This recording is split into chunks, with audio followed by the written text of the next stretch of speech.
Roma era ambiciosa. Deseaba ser una gran ciudad y progresar hasta alcanzar la máxima expresión.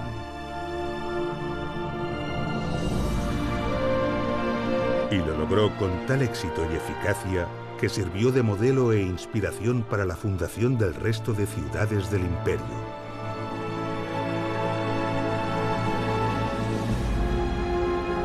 El progreso y el bienestar romano actuaron con mayor fuerza que las victorias en el campo de batalla.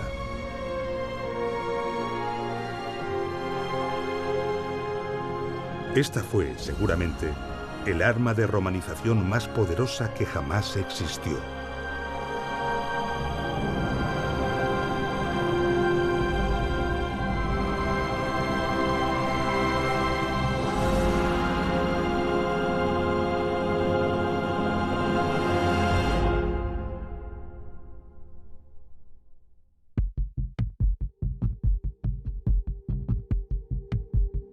La decisión de fundar una ciudad y dónde situarla obedecía a una estrategia militar, logística o comercial. Pero el emplazamiento exacto dependía de factores y condicionantes muy variados. He aquí los principios primordiales en la fundación de una ciudad. En primer lugar, se seleccionará un terreno totalmente favorable, un terreno elevado y abierto, despejado de nieblas y con una orientación que no sea ni calurosa ni fría, sino templada. Se evitará además la proximidad a terrenos pantanosos.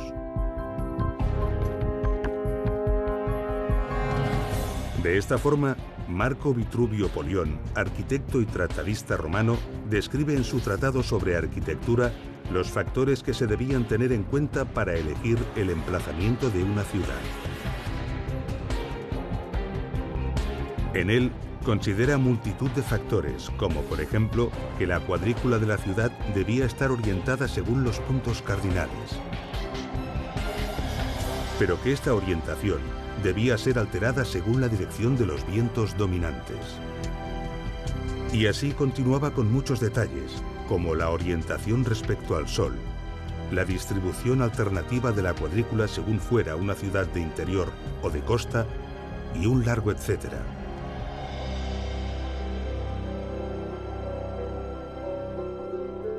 Pero para los romanos había un condicionante crítico y fundamental por encima de todos los demás: el agua.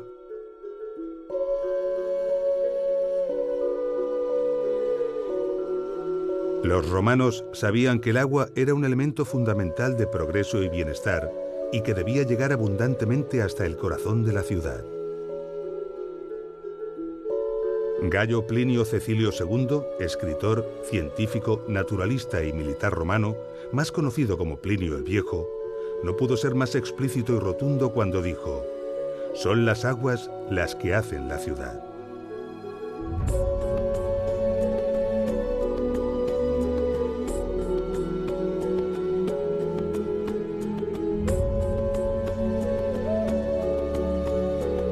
Era inconcebible que una ciudad, por pequeña que fuera, no dispusiera de agua potable y de baños públicos. Pero, ¿dónde encontrar grandes caudales de agua cuya calidad sanitaria estuviera asegurada? Los pozos ofrecían agua de gran calidad, pero de escaso caudal. Los ríos, aunque pudieran ser caudalosos, no ofrecían las garantías sanitarias exigidas por los romanos. Y lo mismo sucedía con los lagos y las presas. El agua de estos lugares podía contaminarse fácilmente. El agua de lluvia podía ser almacenada, pero no para beber, porque el agua retenida acaba siendo fuente de enfermedades. Solo había una solución posible: captar el agua en los ricos y poderosos manantiales de las montañas. Por lo tanto, antes de fundar una ciudad y escoger su emplazamiento definitivo, era fundamental certificar la existencia de manantiales suficientemente potentes y constantes que, con independencia del clima y las estaciones, asegurasen un suministro ininterrumpido de agua de calidad a los habitantes. Y determinar si la altura y la distancia a la que se encontraban permitía canalizar el agua hasta el emplazamiento deseado para la ciudad, mediante la construcción de uno o varios acueductos. Solo una vez certificado esto, el emplazamiento de la ciudad podía confirmarse.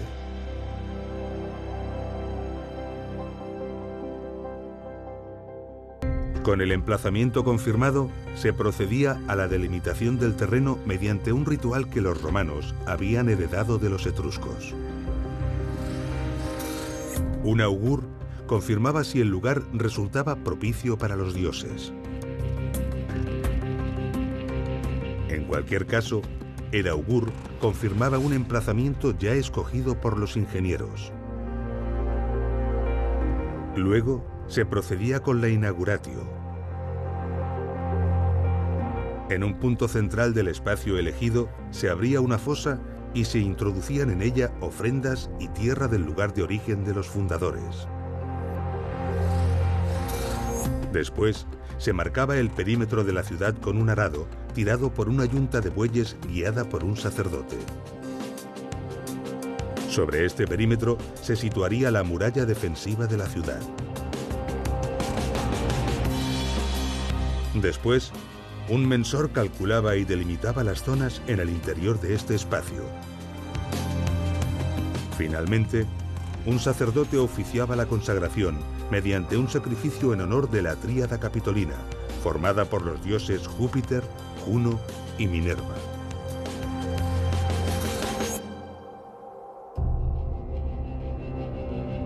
La ciudad romana estaba articulada normalmente sobre dos ejes principales: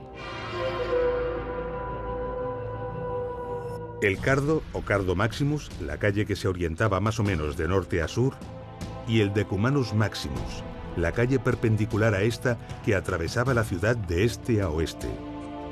El trazado del resto de las calles se realizaba en paralelo a ambas, formando manzanas.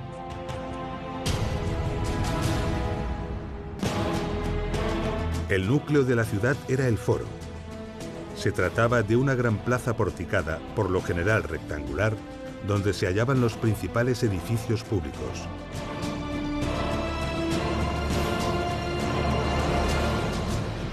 La curia, o sede del senado local, las basílicas o edificios civiles donde se celebraban procesos públicos y operaciones comerciales, y los templos, especialmente los consagrados a la tríada capitolina. En las proximidades del foro se encontraban los mercados, y más allá, los edificios públicos dedicados al ocio y a los espectáculos, tales como las termas, el circo, el anfiteatro y el teatro. Este era el modelo ideal de ciudad romana, heredado del modelo hipodámico griego.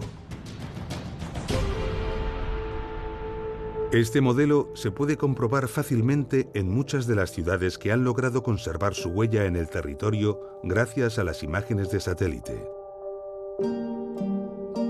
Por ejemplo, en Mileto, de origen griego, cuyo trazado reticular fue planeado por Hipódamo de Mileto, convirtiéndose en el arquetipo del diseño urbanístico que seguirían las ciudades clásicas. O en Timgad, también llamada Tamugadi, en Argelia, colonia romana. Se aprecia perfectamente el perímetro amurallado, el Cardo Maximus, el Decumanus Maximus, el foro en el núcleo de la ciudad y en sus cercanías el teatro.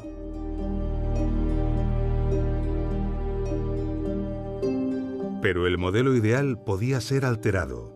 Podemos verlo en muchas ciudades. Por ejemplo, en Pompeya, en Italia. Esta ciudad se desarrolló sobre el terreno sin una cuadrícula claramente hipodámica.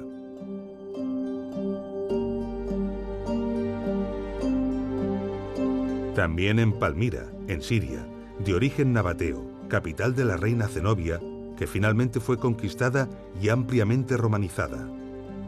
Cuenta con magníficas avenidas columnadas, pero su perímetro es muy irregular y la distribución urbana no tiene una estructura claramente cuadrangular.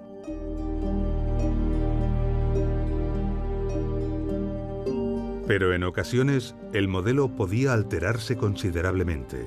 Cuicul, colonia romana en Argelia, es un buen ejemplo.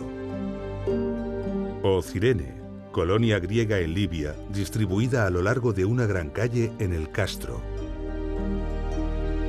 O Éfeso, de origen griego y muy transformada por Roma, sin avenidas perpendiculares entre sí, pero con una gran calle principal y una enorme avenida porticada hacia el puerto.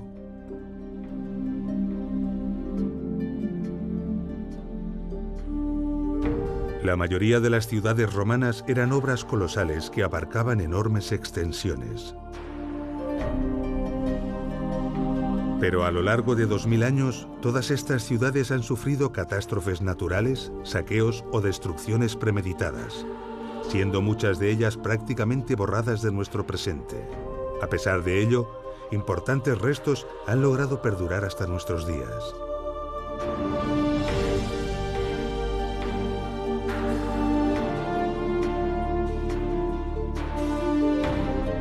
Pero resultó que el emplazamiento escogido para algunas ciudades romanas fue tan idóneo y ventajoso que tras la desaparición del imperio, nuevas ciudades fueron construidas exactamente en el mismo lugar.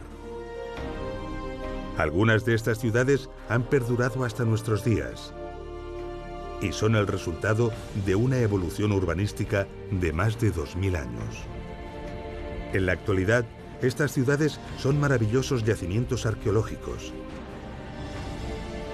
En ellas, la interpretación de los antiguos restos romanos supone un enorme y apasionante desafío.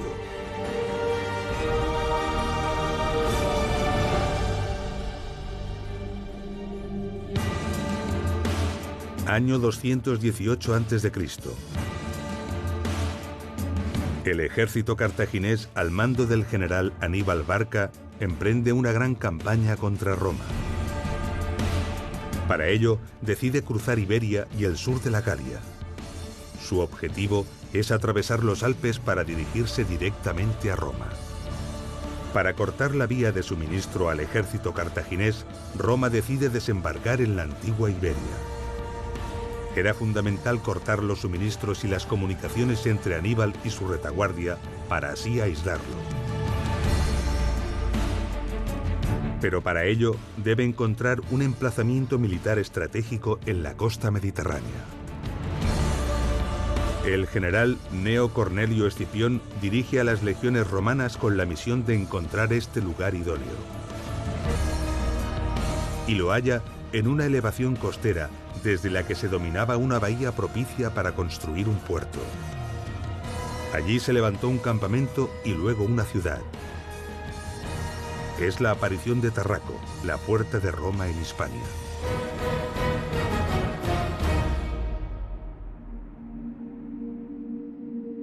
Estas ventajas tan evidentes para el emplazamiento de una ciudad perduraron a lo largo de los siglos y el resultado es Tarragona, una placentera y próspera ciudad mediterránea española. Tarragona, que ha heredado su nombre de la antigua Tarraco, es una de esas ciudades modernas levantadas sobre múltiples ciudades antiguas.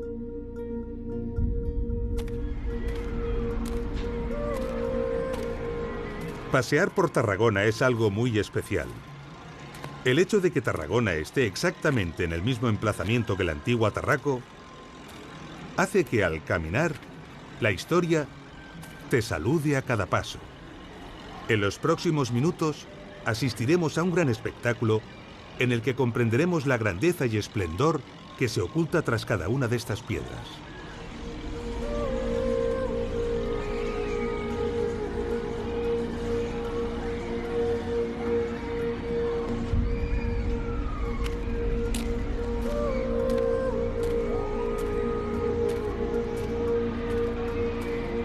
Unas excavaciones arqueológicas en el centro de la ciudad pusieron en evidencia estos restos. Se trata de dos filas de columnas, con 14 de ellas en cada fila. Restos mejor conservados de otras ciudades permitieron comprender que estos restos corresponden con los de una basílica.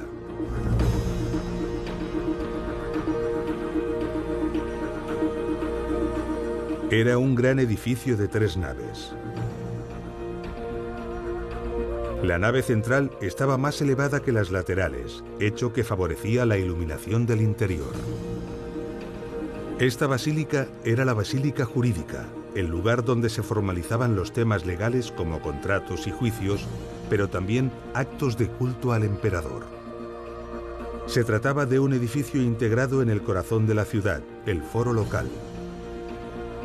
Este contaba también con una plaza de unos 58 por 52 metros. A su alrededor se abría un pórtico de unos 6 metros de anchura, formando así la zona comercial más importante de Tarraco. La excavación arrojó evidencias también de la proximidad de un Capitolio, el templo principal de la ciudad hace unos 2100 años, dedicado a los dioses Júpiter, Juno y Minerva. Si pudiéramos ahora contrastar lo que acabamos de conocer con la realidad, vislumbraríamos rápidamente que la Tarragona actual tendría dificultades para competir en grandeza y esplendor con la antigua Tarraco.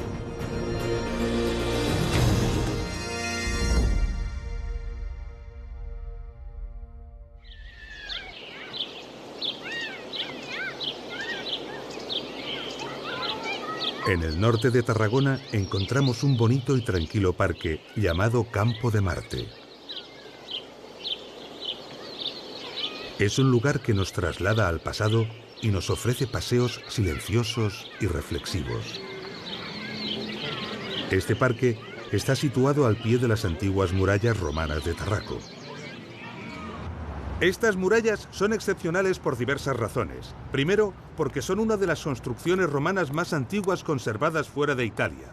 Segundo, porque a pesar de esta antigüedad, son de las mejor conservadas del mundo.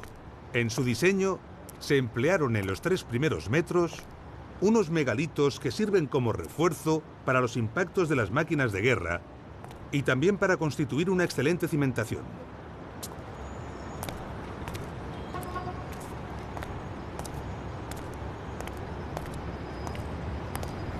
Impresionan estos tremendos bloques de piedra y sobrecoge pensar cómo fueron trasladados hasta aquí y colocados en su sitio. El peso de alguno de ellos debe de sobrepasar las 30 toneladas.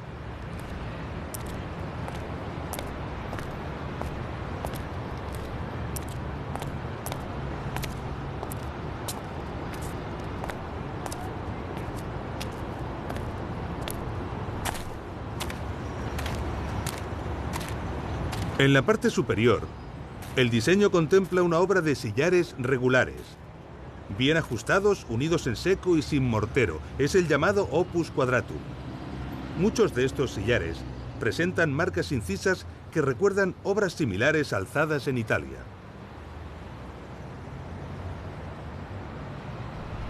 Veamos la técnica constructiva.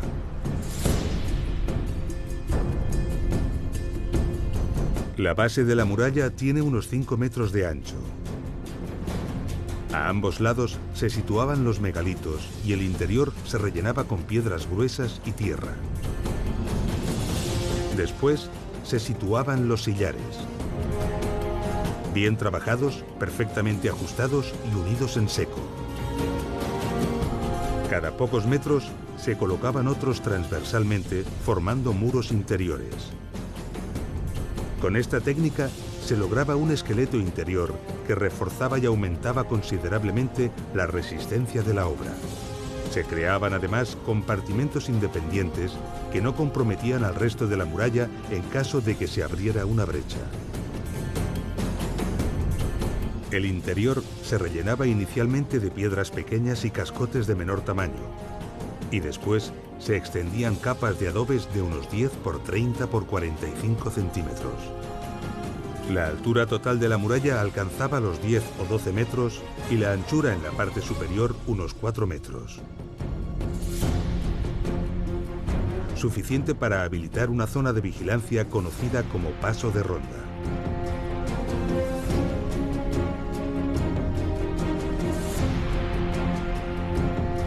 A distancias hábilmente estudiadas se levantaban torres. En ellas se situaban los soldados, a veces armados con escorpiones, cuya misión era defender la muralla. La distancia entre estas torres estaba normalmente determinada por el alcance de estas armas. En la cara interior rampas inclinadas permitían el acceso rápido y eficaz de personas y máquinas de guerra al paso de ronda.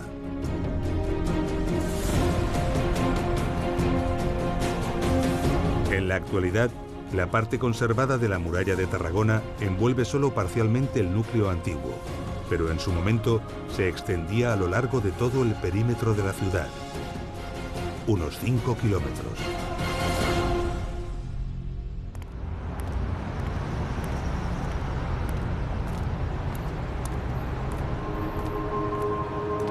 La adaptación de Tarraco a un terreno en pendiente y siendo una ciudad de costa, condicionó su distribución. Esto la sitúa claramente en el grupo de ciudades que se apartan del modelo ideal romano. También contribuyó el hecho de ser una ciudad tan importante como lo era una capital de provincia. Tarragona es una ciudad de gran hospitalidad y con un maravilloso clima mediterráneo. Parece que esto ya era así hace 2000 años, porque los textos antiguos ya hablan de que Tarraco tenía una población cordial y su clima parecía una eterna primavera. Así, la población de Tarraco era importante. Tenía un gran comercio y muchos visitantes. Y los edificios de espectáculos estaban dimensionados en consecuencia.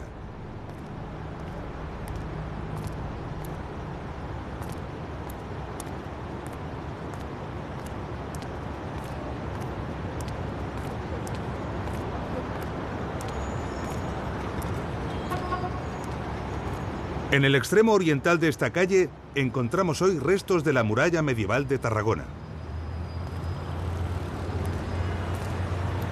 Este es un sector de la ciudad que ha estado ocupado durante mucho tiempo y hasta la época moderna por fortificaciones militares que han aprovechado los restos romanos. Por fortuna sin malograrlos gravemente.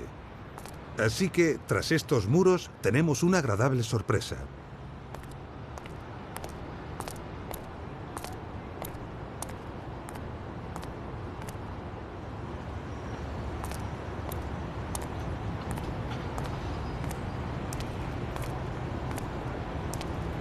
Aquí tenemos los 3 únicos arcos que han sobrevivido de los 55 que formaban la fachada del circo.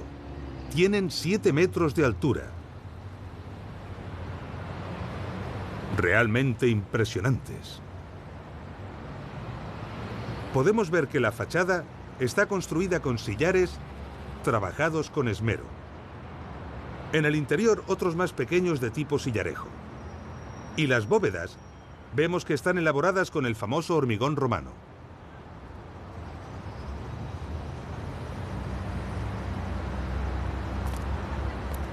Estos arcos estaban normalmente cerrados con rejas que se abrían al público con ocasión de los espectáculos. Estos espacios abovedados servían para diferentes usos. Este en concreto tenía unas escalinatas para el acceso a las gradas superiores.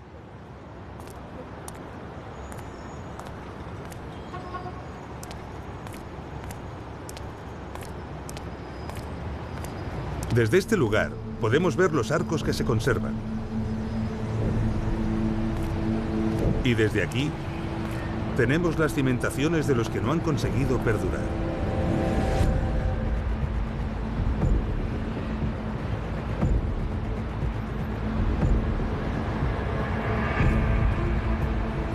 Encontraríamos algunas más de estas cimentaciones si levantásemos esta calle y muchas más debajo de esas casas.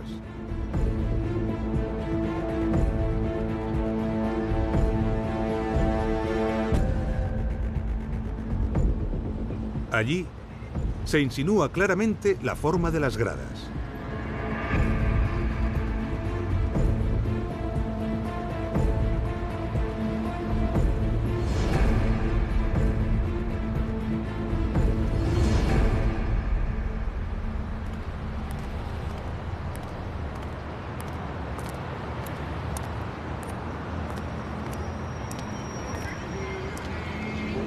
Esta es la Plaza de la Font, una turística y bonita plaza llena de terrazas.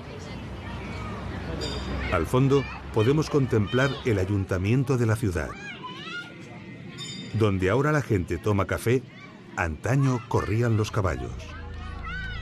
Así que nos encontramos justo en la arena del circo.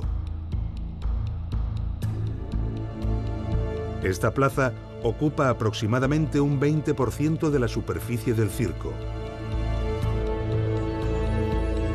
Eso nos da una idea del tamaño original que tenía esta enorme construcción. Las casas del lado sur de la plaza se apoyan en las cimentaciones romanas y cuando fueron construidas, su ancho quedó condicionado por las bóvedas originales del circo. Por eso sus dimensiones son tan similares. Muchas de estas casas no solo conservan los cimientos romanos, también aprovechan gran parte de las paredes y de las bóvedas. Entremos en esta sucursal bancaria para comprender con claridad lo que estamos hablando.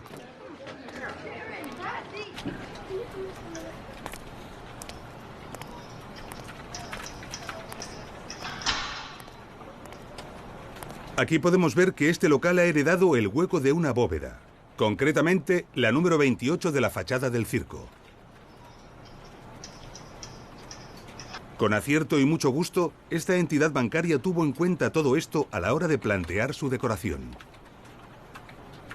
Y en las paredes han dibujado el perfil de las gradas, didáctico y precioso.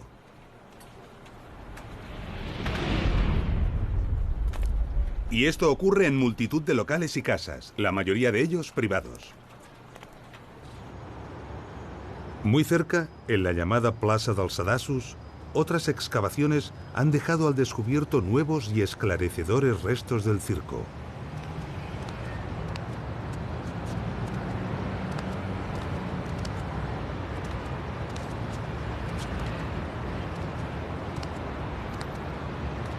Estamos frente al graderío norte. Aquí se levantaba un muro de sillares, que es donde comenzaban las gradas. Y por lo tanto, ahí abajo estaría el nivel de la arena.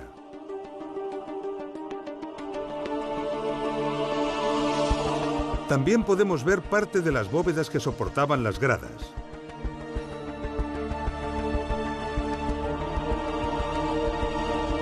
Y cómo las casas de la calle superior están construidas sobre ellas.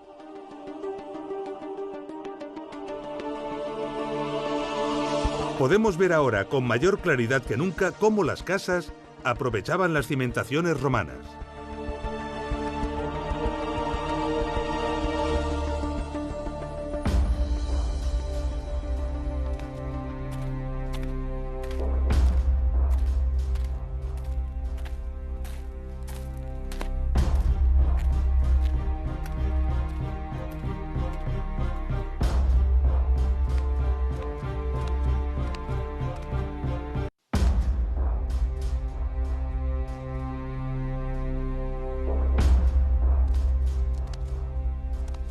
Este es un pasillo que transcurre por toda la parte norte del circo, paralelo a las gradas y debajo de ellas.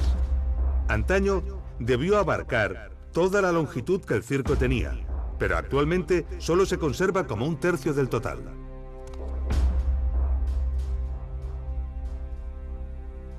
Docenas de estancias aprovechando los espacios de las bóvedas debían de servir de almacén para la operativa y la logística del circo. Podemos observar la gran cantidad de hormigón romano empleado en esta obra. Su solidez era vital, pues debía soportar el peso de miles de espectadores.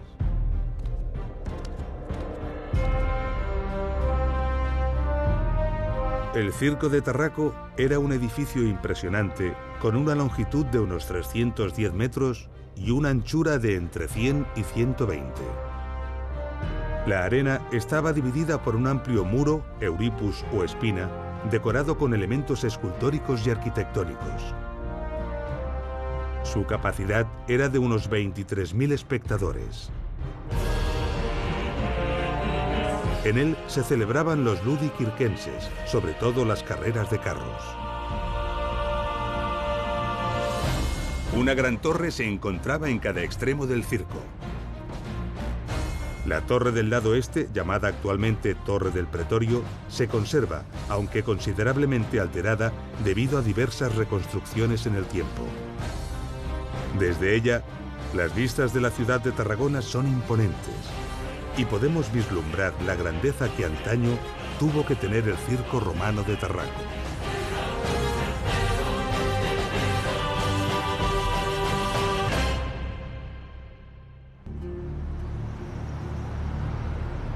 Nos encontramos en la Torre del Pretorio. Aquí, en su base, tenemos pistas importantes de cómo continuaba la ciudad en la parte superior del circo. Sobre este muro original romano, tenemos una decoración con pilastras.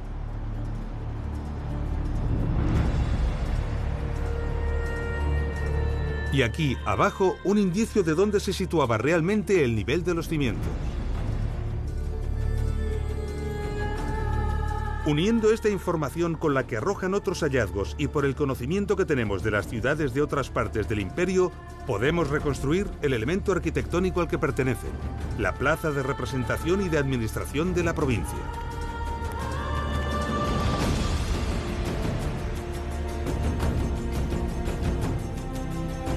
Se trataba de una plaza increíblemente grande.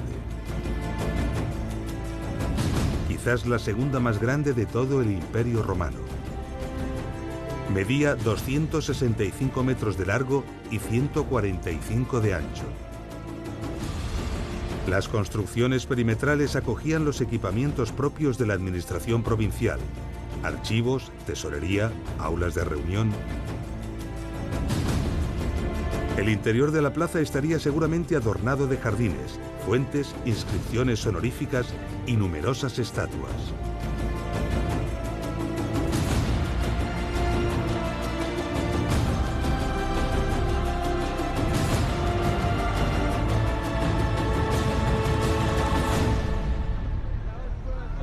Una escalera monumental se situaba en el lado noreste. Una escalera que coincidía aproximadamente en la misma posición que esta. Hoy en día, estas escaleras dan acceso a esta plaza, donde se encuentra la Catedral de Tarragona. En época de Tarraco, aquí estaba el recinto de culto imperial.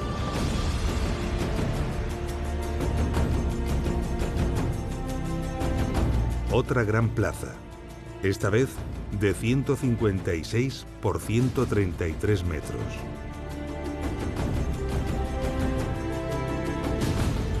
En el centro, coincidiendo aproximadamente con la posición actual de la catedral, se encontraba el templo dedicado al culto del emperador, levantado en honor a Augusto. Ahora podemos tener una imagen bastante precisa de cómo debió de ser la parte alta de Tarraco, lo que constituía la sede monumental del concilio provincial, el área de mayor prestigio de la ciudad. Toda esta área, de más de 18 hectáreas, está ocupada actualmente por el casco antiguo de Tarragona.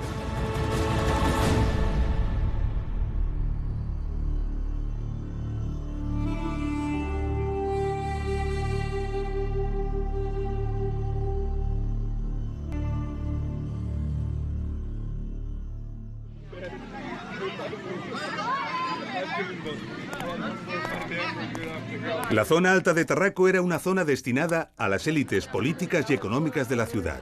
Actualmente está ocupada por el casco urbano de Tarragona. Así que hace 2000 años, exactamente en este lugar, paseaban políticos romanos entre exuberantes fuentes, jardines y estatuas de mármol.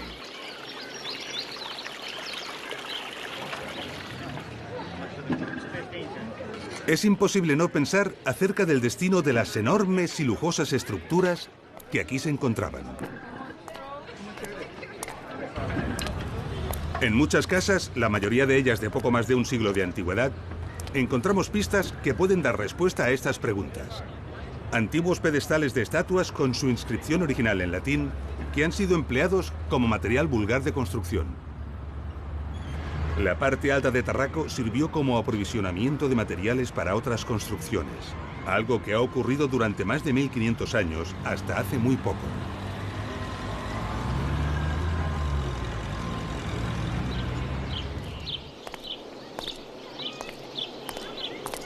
Los restos de Tarraco son tan parciales que se precisan de cuidadosos estudios para ser interpretados, ya que por sí solos no ofrecen una imagen de lo que antaño fueron. Pero hay una bella excepción, el anfiteatro.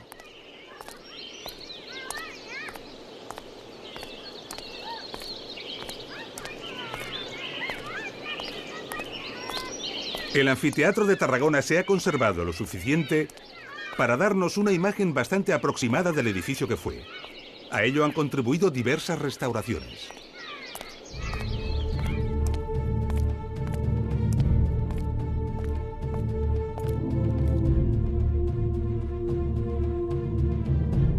Los técnicos romanos aprovecharon la vertiente del promontorio para cortar en ella parte de las gradas.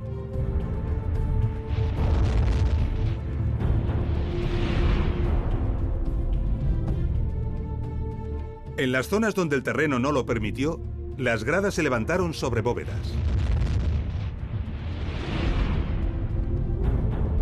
La obra que destaca en la arena son los restos de una basílica del siglo VI y de un templo románico del siglo XII. Tanto la basílica como el templo se levantaron con bloques de piedra del propio anfiteatro. Por lo tanto, estos restos no pertenecen a la obra original.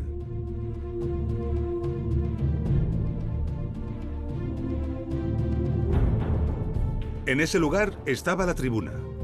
Es una gran bóveda que antaño estaba profusamente adornada y estaba destinada a las autoridades que presidían los juegos. Podemos ver unos fosos que cruzaban transversalmente y longitudinalmente la arena. Originariamente, estaban cubiertos con tablones de madera.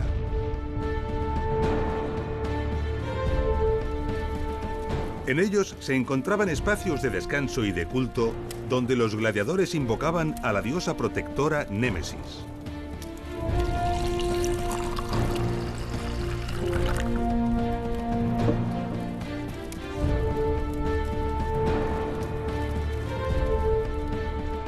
Un gran acceso a la arena permitía la entrada solemne de los gladiadores, la Porta Triumphalis.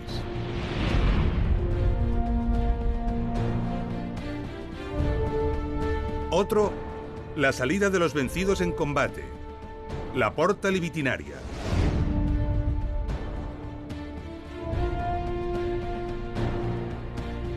Unos enormes mástiles sostenían y tensionaban un ingenioso sistema de cuerdas ideado para recoger y desplegar a voluntad una enorme carpa, el velarium.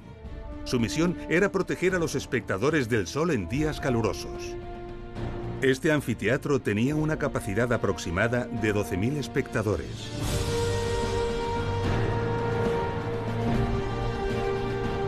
El espectáculo representativo de los anfiteatros consistía en la lucha de gladiadores y caza de animales. En contraste con la imagen habitual que el cine nos ha ofrecido sobre las luchas a muerte, durante la mayor parte del imperio, ser gladiador era una ocupación lucrativa y duradera. Muchos gladiadores tenían familia y desde luego no perdían la vida en la arena.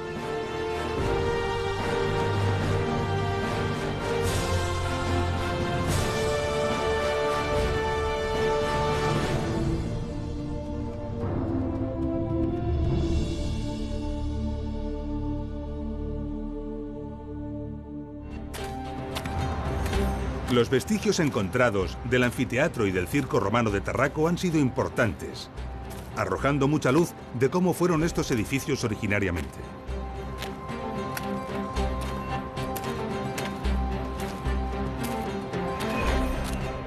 Sin embargo, del Teatro de Tarraco, el edificio de espectáculos que nos queda por ver, solo se ha conservado la cimentación y parte de las 5 primeras gradas. Para poder imaginar cómo fue el Teatro de Tarraco, debemos trasladarnos a otra parte del imperio.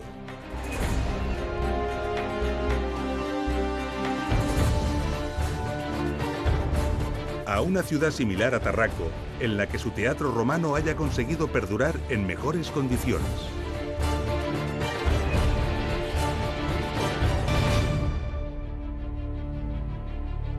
Año 209 a.C. Roma, de la mano del general Escipión, ha conseguido cortar las provisiones a Aníbal, pero solo controla la costa nororiental. El ejército de Escipión es muy inferior numéricamente al ejército del cartaginés Asdrúbal Barca, situado al sur de Hispania, lo que preocupa a Roma y desmoraliza a sus tropas. Pero el general Escipión decide, sin recibir órdenes de Roma e inesperadamente, invadir la Iberia cartaginesa. Su estrategia es atacar a Carhadash, la capital cartaginesa en Iberia, en una operación relámpago. La flota romana transporta los equipamientos más pesados, permitiendo al ejército de tierra avanzar a gran velocidad. Carhadash cae en poder de Roma y es bautizada con el nombre de Cartagonova. Cartagonova se convertirá en una de las 3 capitales de la Hispania romana, junto a Tarraco y Córdoba.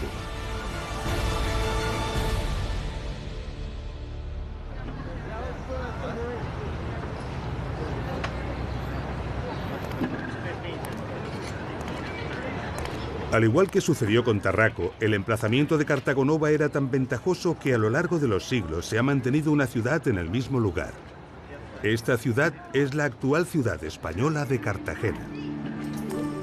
Antiguamente, la ubicación de Cartagena era una península en medio de una bahía fondeadero ideal para los barcos. Un gran puerto natural rodeado de colinas que facilitaban su defensa. Un lugar muy privilegiado que fue rápidamente escogido por los cartagineses. Desde entonces, nunca ha dejado de ser un emplazamiento estratégico y militar, convirtiendo a la Cartagena actual en un crisol de multitud de épocas y culturas y un gran centro cultural y turístico.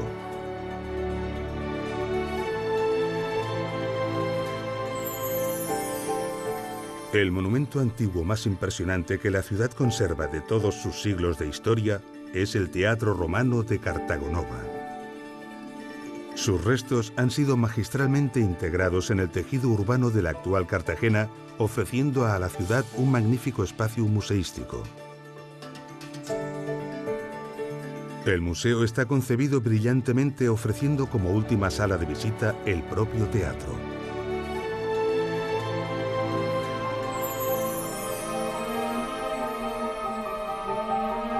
Todos estos restos y la estructura conservada del Teatro Romano de Cartagena son suficientes para imaginar cómo debió ser antaño esta construcción.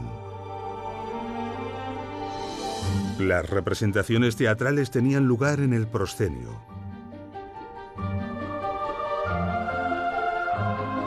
A sus pies se encontraba la orquestra, un semicírculo destinado a las autoridades y la orquesta.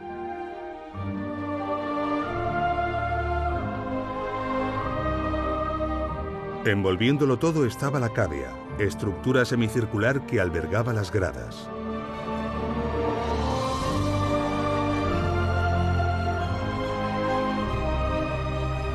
Cerrando el recinto había un espectacular frente escénico compuesto de un doble orden de columnas de mármol de más de 16 metros de altura. Al igual que en los anfiteatros, para proteger a los espectadores del sol, se podía desplegar el velarium.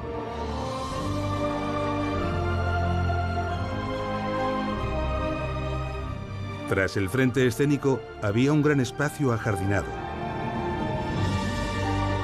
Según Vitruvio, en este lugar se refugiaban los espectadores en caso de lluvias imprevistas y los actores realizaban preparativos.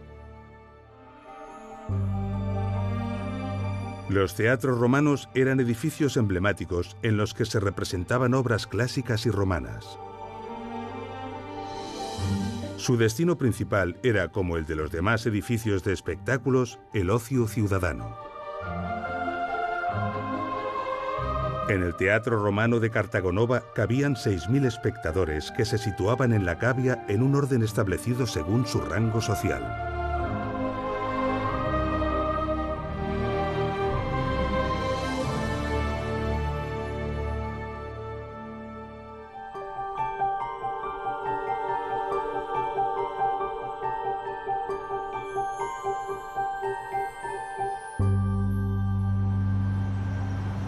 Cartagonova fue una ciudad muy parecida a Tarraco en importancia y en número de habitantes. Y la planta del Teatro Romano de Tarragona es muy similar a la planta del Teatro Romano de Cartagena. Por lo tanto, a pesar de la escasa información que de este disponemos, podemos atrevernos a reconstruir el Teatro Romano de Tarraco.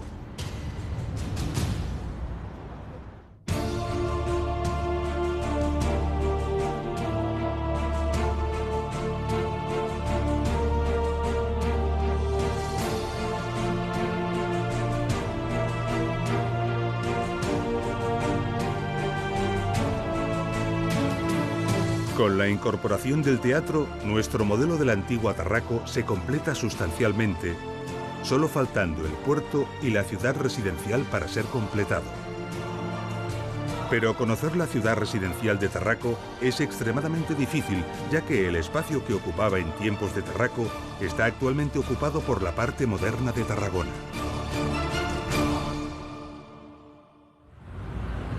Cuando paseamos por la parte residencial y moderna de Tarragona, hay edificios que llaman la atención por su curioso diseño. Aquel edificio, por ejemplo, tiene el parking destinado a los coches elevado y no subterráneo, como es lo habitual.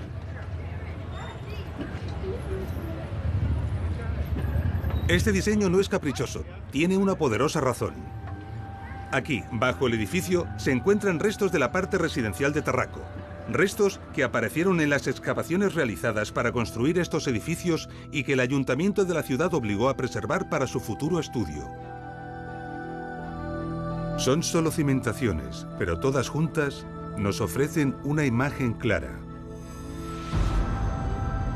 Una imagen de cómo se estructuraba la parte residencial de Tarraco. Calles con aceras, formando manzanas ordenadas a su vez sobre una retícula ortogonal. Ahora podemos ver con claridad cómo se estructuraba la ciudad. Una calle principal atravesándola transversalmente. El foro en el corazón de la ciudad.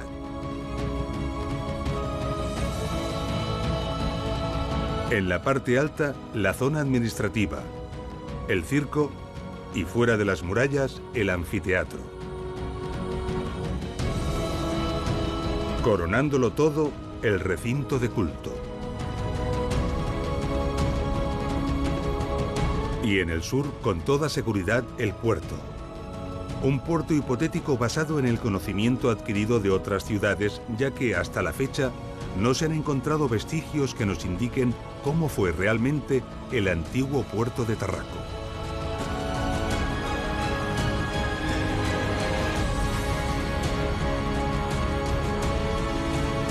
La imagen final de Tarraco sobrecoge y eclipsa a la actual Tarragona.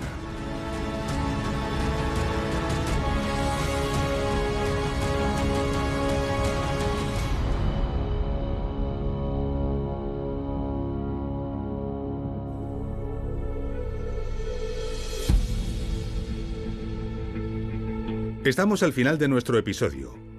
En este documental hemos comprendido la importancia que tuvieron las ciudades romanas para el éxito del imperio. Hemos visto los condicionantes que determinan dónde y cómo se funda una ciudad romana y hemos comprendido que los restos de muchas de estas ciudades antiguas permanecen sepultados bajo algunas de nuestras ciudades modernas.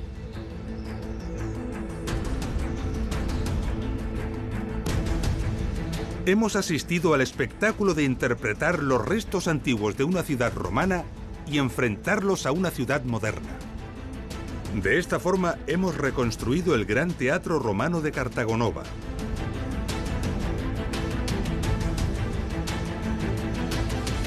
Y la Gran Tarraco.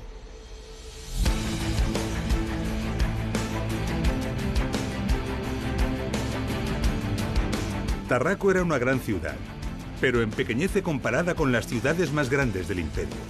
En nuestro próximo episodio viajaremos a algunas de estas ciudades para conocer y comprender muchas de las cosas que nos quedan por ver. Los baños públicos, las casas romanas, los sistemas de alcantarillado, la estructuración del territorio, las villas romanas y, cómo no, la grandiosa Roma. Nos vemos en la segunda parte de Ingeniería Romana Ciudades.